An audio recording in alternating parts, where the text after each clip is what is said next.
Selamat sore, Bapak Ibu.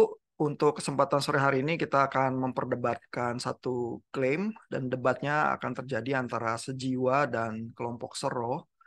Klaim yang diperdebatkan ini adalah, sebentar, saya share screen dulu.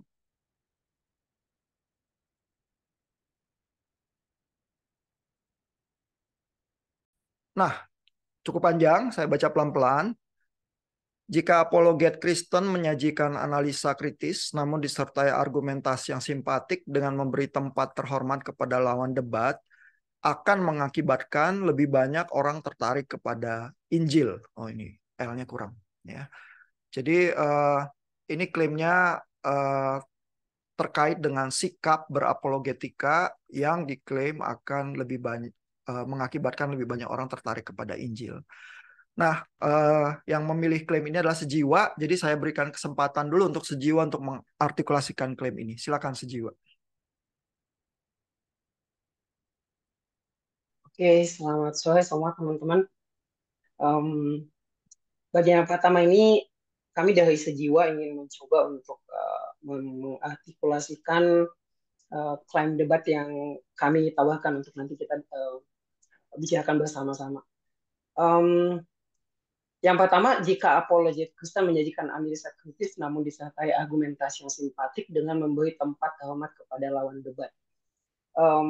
Jadi kami mendasari ini dengan satu keyakinan bahwa pertama-tama karena dari 1 Petrus 3 ayat 16 sampai 17 dikatakan bahwa kuduskalah Kristus dalam hatimu sebagai Tuhan dan seterusnya. Dan ketika meminta pertanggungjawaban, orang meminta pertanggungjawaban, maka jawablah dengan uh, sesuai pengharapan yang ada padamu, tetapi harus dengan lemah lembut dan hormat. Jadi itu satu satu hal keyakinan kami bahwa ketika kita mempresentasikan Injil, tidak hanya tentang mempresentasikan suatu ide, tetapi kita mempresentasikan suatu Injil yang utuh. Nah, kami mulai dari kata simpati dulu. Jadi simpati kan kira-kira kita bisa ikut merasakan bersama-sama apa yang menjadi pikiran lawan. Jadi yang kami maksudkan dengan sikap simpati, kita berusaha untuk menemukan ruang komunikasi karena apa yang kita sajikan kita tidak boleh terjebak dalam oversimplify atau misalkan kita terlalu mengkarikaturi sesuatu sehingga permasalahan lawan atau posisi lawan itu kita tidak bisa memberikan argumentasi yang tepat sasaran. Sehingga kami merasa bahwa perlu sekali untuk kita masuk ke dalam pemikiran uh, lawan debat kita sehingga kita bisa mengenali apa yang menjadi kompleksitas pemikiran mereka. Jack Rogers, orang yang dia pernah mengajar di Fuller Theological Seminary, dia mengatakan bahwa ada banyak ribuan worldview di dalam dunia ini. Dan ketika kita tidak memiliki sikap simpati, keinginan untuk memahami pikiran lawan, mencoba untuk merekonstruksi kompleksitas pemikiran mereka, kita mungkin akan terjebak di dalam sikap yang tadi kami masukkan bahwa mungkin kita akan terlalu simplify sehingga intensi dari debat itu lebih kepada hanya kepada bagaimana caranya kita memenangkan perdebatan itu. Kemudian yang kedua, masalah hormat, kami di sini memaknai hormat itu dalam artian bahwa uh, Injil itu dipresentasikan secara konsisten, bukan hanya dalam soal intelektualitas, bukan hanya dalam soal misi, data atau informasi, tetapi juga dalam konsistensi attitude. Jadi bagi kami karena yang kami klaim adalah ketika kita memiliki sikap hormat maka akan lebih banyak orang yang tertarik kepada Injil sehingga ketika kita menawarkan Injil itu kepada orang lain kita tidak hanya uh, kemenangan debat secara kognitif itu bukan tujuan yang paling utama tetapi intensi paling utama adalah kita memenangkan jiwa sehingga sarana intelek itu bukan tidak penting, sangat penting, tetapi itu adalah sarana. Pada akhirnya yang kita menangkan adalah bagaimana orang itu kita menangkan secara utuh. Jadi termasuk hatinya, termasuk melalui attitude kita. Kemudian mungkin kami sebelum kami lemparkan kepada tim lain untuk mengkomentari, kami di sini disclaim bahwa metode yang kami pakai, apa yang kami bicarakan di sini tidak membicarakan tentang metode mana yang lebih tepat, tetapi lebih kepada problem of tone dalam kita menyampaikan um, Injil itu, mempresentasikan Injil kepada itu dalam tone yang seperti apa. Jadi bukan tentang metode mana yang lebih tepat, jadi lebih kepada itu. Mungkin itu dulu yang bisa kami artikulasikan, Pak Ihan. Terima kasih Pak Patrick untuk artikulasi awal dari klaim debatnya. Saya serahkan untuk Seroh untuk menanggapi. Silakan Seroh.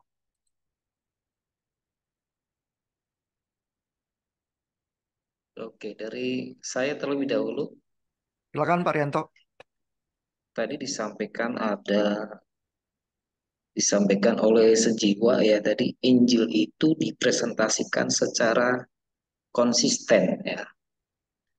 Justru sebenarnya di dalam apologet Kristen, apalagi disampaikan tadi bahwa Injil akan disampaikan secara konsisten. Justru malah yang sering terjadi adalah ketika kita menyampaikan Injil itu dikatakan seperti klaim debat kita hari ini, bahwa kita akan menyampaikan secara simpatik ya, kepada lawan debat, menempatkan lawan debat itu kepada tempat yang terhormat. Justru disitulah ketidakkonsistenan itu akan terjadi. Ya. Ketidakkonsistenan itu akan terjadi dalam berapologet kita. Kalau kita menyampaikannya dalam hal kita mau menghargai orang, kita mau menghormati orang.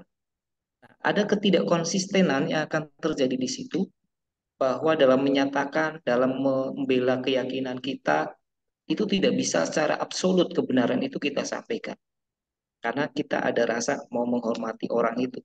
Kemudian bisa juga terjadi ketika ada perbedaan pendekatan. Ada interpretasi yang kita bisa menyampaikannya tidak konsisten. Ya, kita dalam menjawab itu ada keraguan, kita dalam menyampaikan tanggapan itu terhadap keyakinan lain, ya, kita akan menyampaikannya ada hal-hal yang lebih berhati-hati di situ. Yang artinya kebenaran yang kita miliki sebenarnya di dalam Injil itu tidak tersampaikan secara absolut. Oke, itu demikian tanggapan dari kami. Terima kasih Pak Rianto untuk tanggapan awalnya. Jadi yang ditanggapi adalah justru klaim konsistensi itu yang diklaim adalah kalau menunjukkan ada keinginan menghormati apa partner debatnya, justru itu indikasi inkonsistensi, malah menimbulkan kesan keraguan-raguan dan kebenaran itu yang diklaim itu tidak bisa tersampaikan dengan absolut. Sejiwa, bagaimana pendapatnya terhadap opini demikian?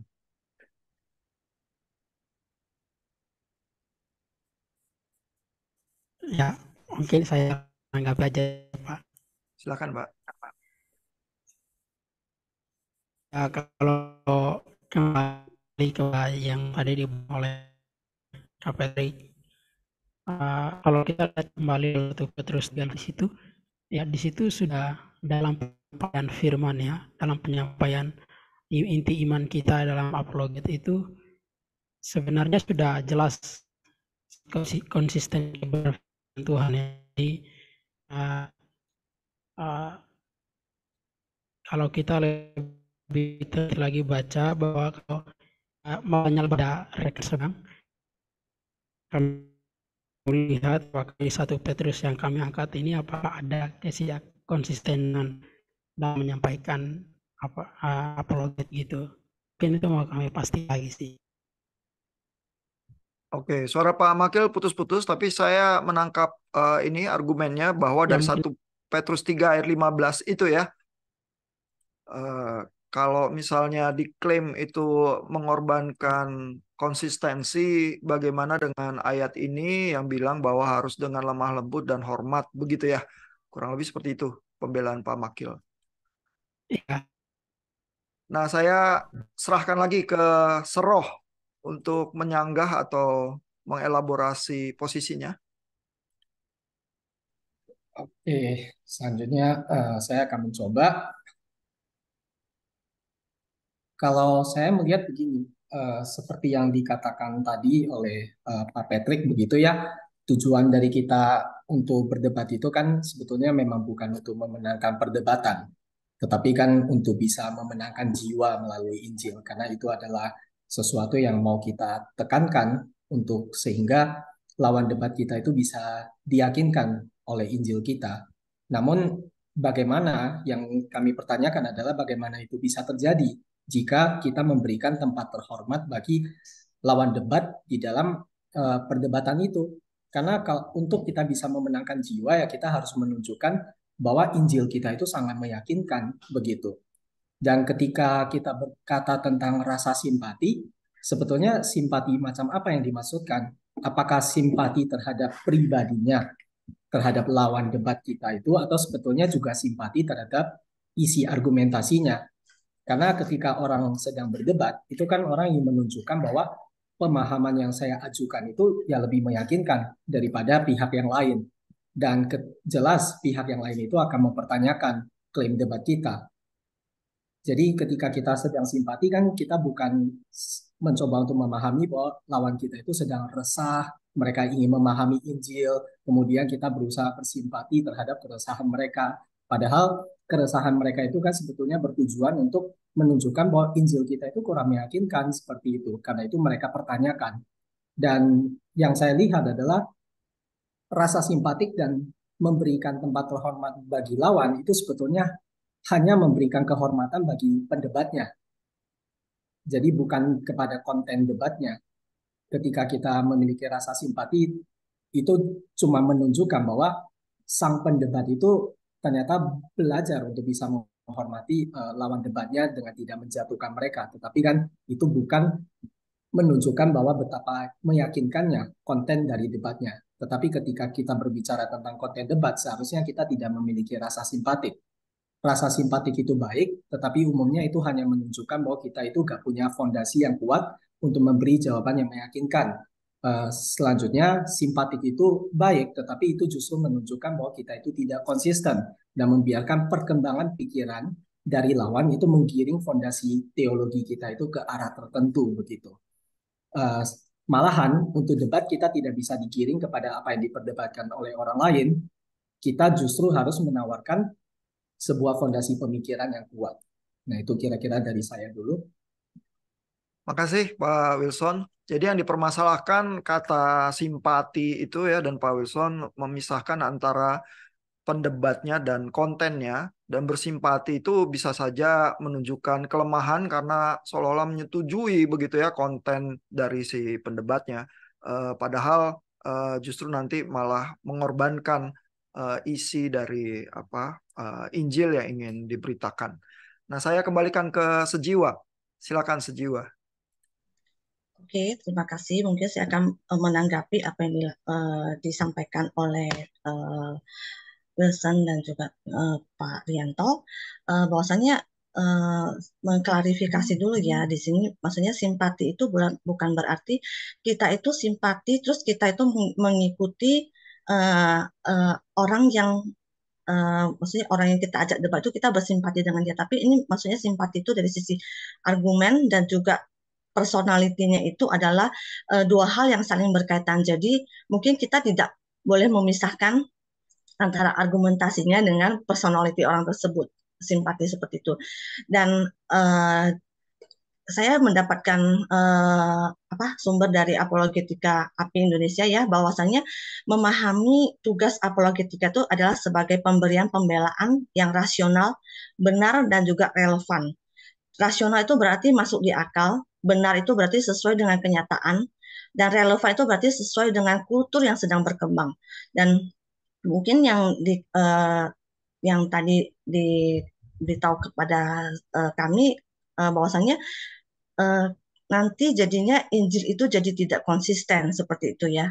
Nah, mungkin kita akan kembalikan lagi bahwasanya menjelaskan Injil itu sebagai kabar baik itu harus relevan ya. Maksudnya kita juga harus memposisikan dan memahami pihak lawan kita. Misalnya pihak lawan kita itu misalnya berbeda agama dengan kita, dan kita itu harus memberikan simpati terhadap posisi mereka, dan kita selalu menanyakan apakah pendapat mereka. Jadi kan mereka pasti memberikan, oh menurut mereka dari pengajaran mereka itu seperti ini. Jadi kita berusaha dulu memahami, oh ternyata pemahaman dari pihak lawan itu seperti ini, mereka punya pemahaman seperti ini. Nah lalu kita memberikan argumentasi kita memberikan apa yang kita pahami dan pembelaan iman kita menurut pandangan kita. Jadi itu yang menurut kami itu adalah memposisikan simpati terhadap lawan. Jadi kita tidak main asal menurut saya begini loh, kita nggak mau tahu menurut dia itu seperti apa. Nah, seharusnya kan kita bersimpati, kita melihat dulu, oh menurut mereka itu sebenarnya pemahamannya itu seperti apa, supaya kita tahu, oh posisi mereka itu ada di sini. Bagaimana kita memenangkan mereka, kita masuk dengan posisi mereka, tapi tanpa mengurangi kebenaran dari Injil yang akan kita sampaikan. Kita tidak kayak mereduksi apa yang harus kita sampaikan, Injil dan kebenaran itu kita reduksi karena kita simpati dengan mereka. Tidak seperti itu. Mungkin seperti itu dulu ya dari saya.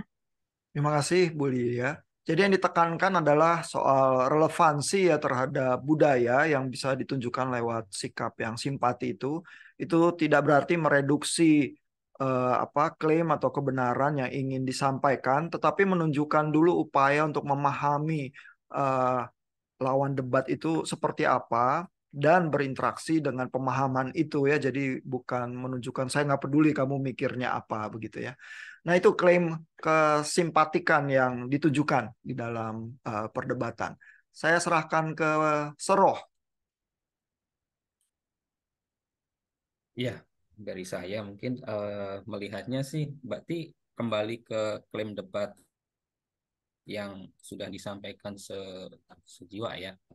Kalau demikian, ini artinya setuju dengan kita gitu ya, setuju dengan Seroh begitu ya, bahwa di dalam menyajikan analisa kritis ini, argumentasi itu kita sama dengan Seroh bahwa perlu ada satu argumen yang yang melihat kepada konteks, melihat kepada kualitas dari apa yang disampaikan dari lawan kita gitu ya. Artinya nggak sekedar memberi tempat terhormat, itu bukan ya seperti tadi yang sejiwa bilang ya. Jadi intinya kami melihat ya setuju dengan Seroh gitu ya. Artinya dari pihak sejiwa itu sudah oke dengan Seroh. Justru mendukung apa yang menjadi pemikiran kami gitu, kalau saya melihatnya seperti itu.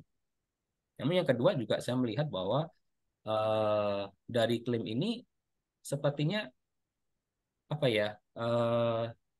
mungkin terlalu berani ketika mengatakan bahwa akan lebih banyak orang tertarik kepada Injil, karena kenyataannya tidak demikian begitu ya. Ada banyak orang yang justru sebaliknya, dengan berargumentasi yang simpatik, yang memberi tempat terhormat, itu seringkali itu melemahkan justru dari pihak kita sebagai apologet Kristen gitu ya, yang sehingga mereka bingung ini sebenarnya apa argumen-argumen yang mereka sampaikan itu meyakinkan atau tidak.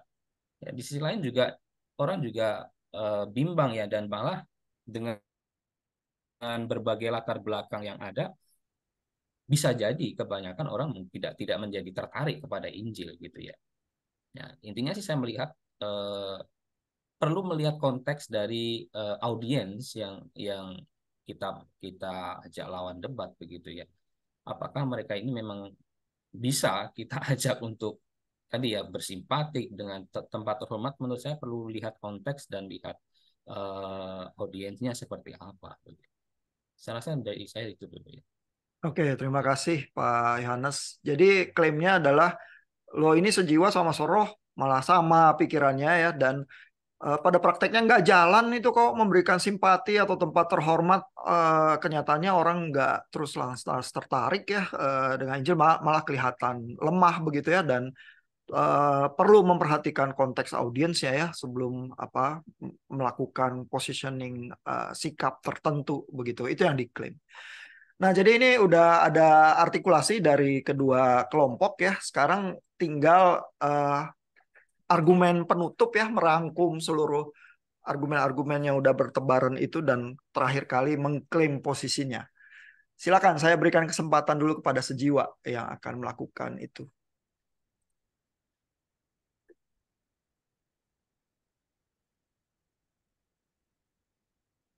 Dari Sejiwa. Ya, oke. Mungkin nanti teman-teman tambahkan ya kalau saya kurang. Jadi untuk menutup perbincangan ini, bagi kami Injil itu sekali lagi sesuatu yang harus ditampilkan, harus dikomunikasikan secara utuh dan holistik. Jadi pertama-tama kita membangun fondasi yang konsisten, terutama di dalam pengajaran kita. Tentu saja itu yang akan menjadi kekuatan bagi lawan kita. Jadi yang kami maksudkan dengan simpati itu bukan lantas berarti kita tidak memiliki argumentasi, karena kami sudah mengatakan bahwa kita perlu memberikan argumentasi yang kritis.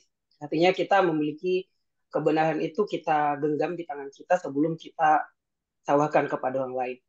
Tetapi dalam hal kita bersimpati, yang kami maksudkan sekali lagi adalah bagaimana kita memahami ada kompleksitas di dalam kebenaran. Jadi kebenaran itu tidak selalu sederhana, tidak selalu bisa dikotak-kotakkan, tidak selalu bisa kita buat seperti polarisasi seperti itu.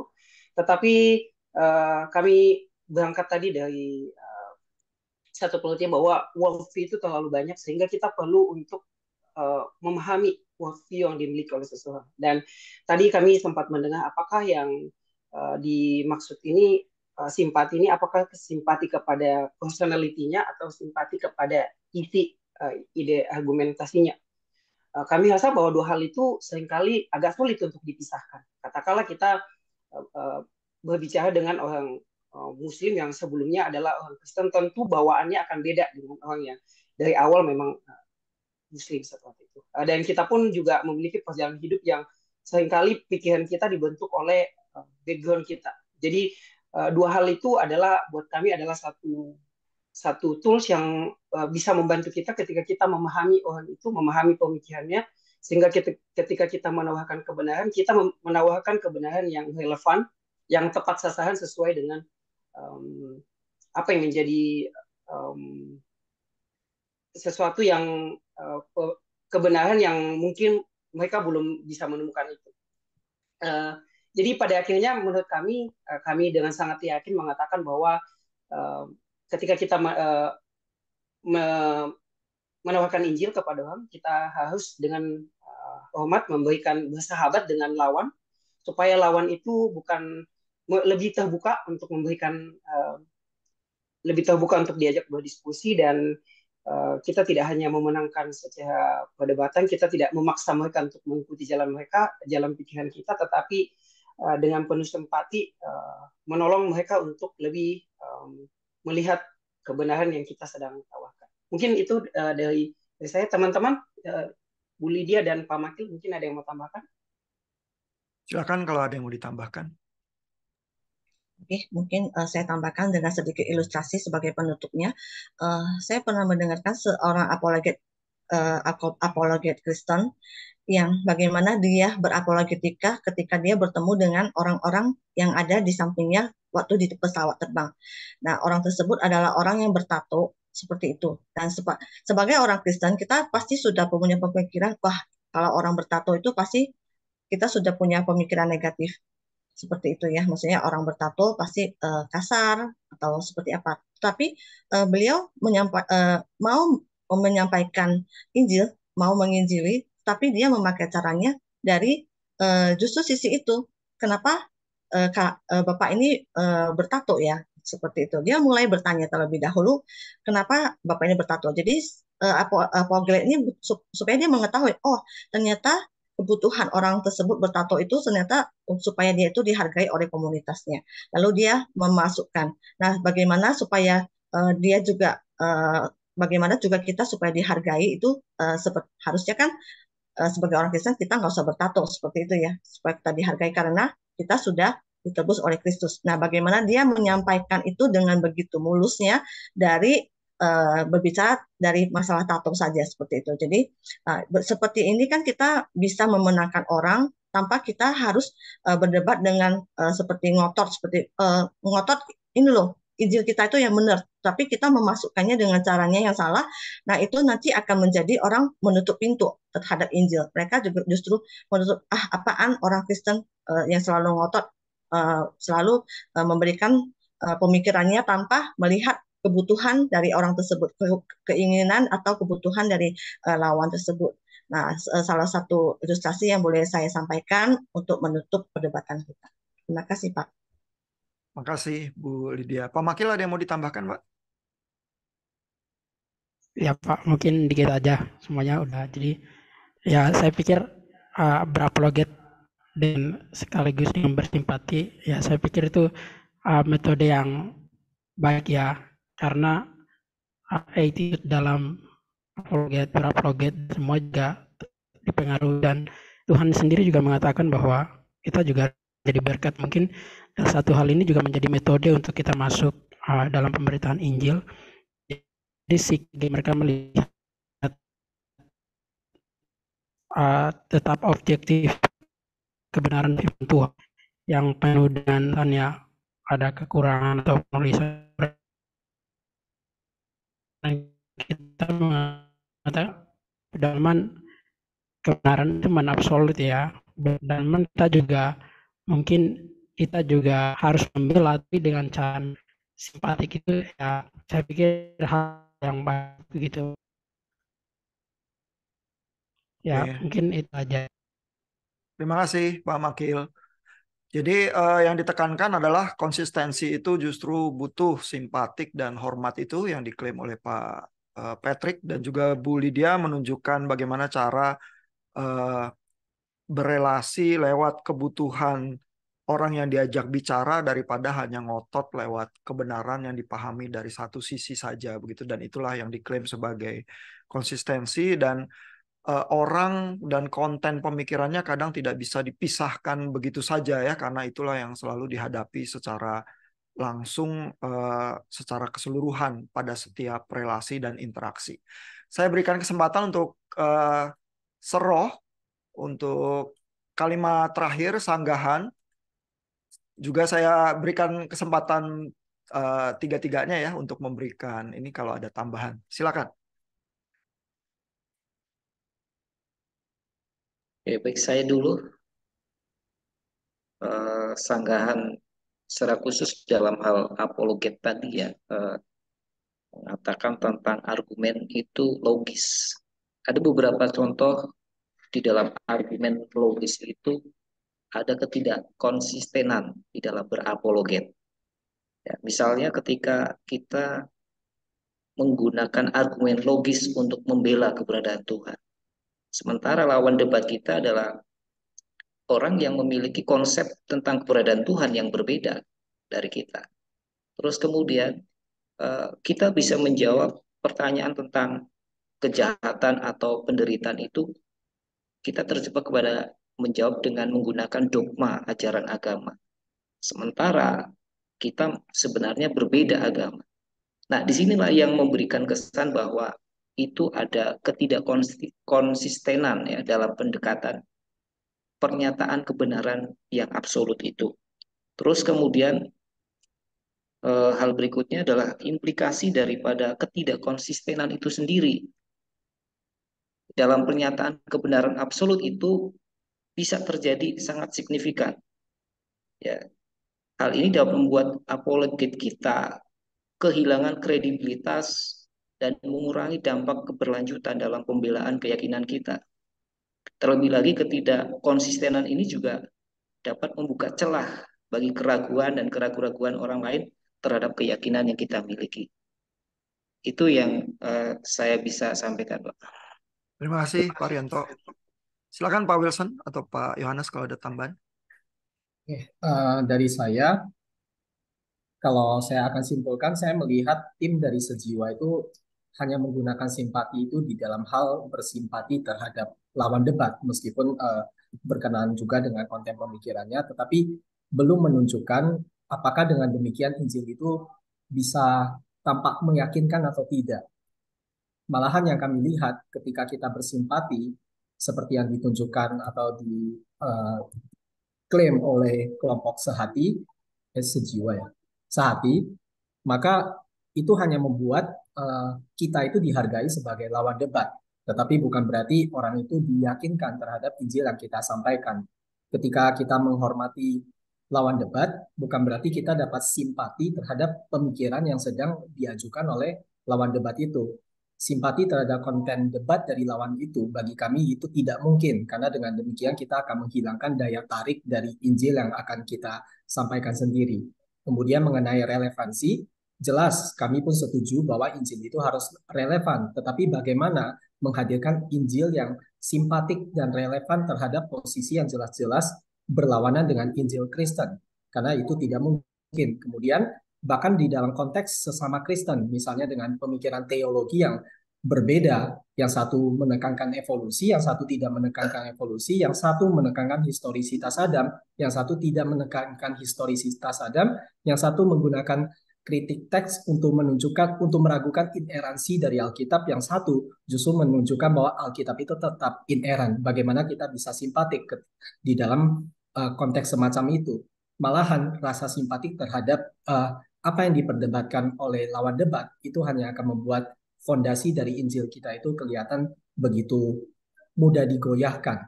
Tetapi jelas di dalam perdebatan kami setuju bersama juga dengan tim sehati bahwa kita itu harus memiliki rasa hormat terhadap lawan debat kita. Kita harus memiliki suasana debat yang bukannya saling menjatuhkan seperti itu, bukannya saling apa itu tadi istilahnya saling apa ya menunjukkan siapa yang lebih kuat menang seperti itu ya, tetapi justru harus memberikan sebuah nuansa perdebatan yang bisa bersahabat. Nah, itu dari kami. Mungkin bisa ditambahkan lagi oleh Pak Yohanes. Ya, silakan Pak. Ya, saya boleh hanya sedikit. Tadi tim sehati ya kasih contoh, saya juga penutupnya kasih Sejiwa contoh. sih Pak Patrick dan teman-teman Sejiwa, tuh sejiwa. Sejiwa, saya juga kasih contoh. Seorang teolog ya, Timothy Keller itu almarhum. Dia juga memberi tempat yang terhormat gitu ya kepada lawan debatnya. Tetapi jangan salah, beliau juga melihat kepada konteks ya, melihat kepada audiens, melihat kepada kualitas dari argumen-argumen mereka gitu ya. Dia coba untuk terlibat dengan budaya, terlibat dengan isu-isu yang dihadapi orang di dalam kehidupan mereka. Jadi Timothy Keller juga pakai logika, pakai bukti, pakai argumen untuk menunjukkan bahwa kekristenan tidak irasional, tidak ketinggalan zaman, tapi lebih masuk akal dan menarik. Jadi intinya sih klaim debat hari ini kami setuju, cuman perlu digarisbawahi bahwa itu melihat bagaimana konteks, audiens, dan juga kualitas dari argumen-argumen itu. Itu saja dari saya. Oke, terima kasih untuk Pak Yohanes dan sejiwa dan seroh sudah menyelesaikan ya round perdebatannya juga dengan kalimat-kalimat klaim yang terakhir. Kita akan diskusikan siapa yang lebih meyakinkan dan memenangkan perdebatan ini dalam diskusi yang terbatas.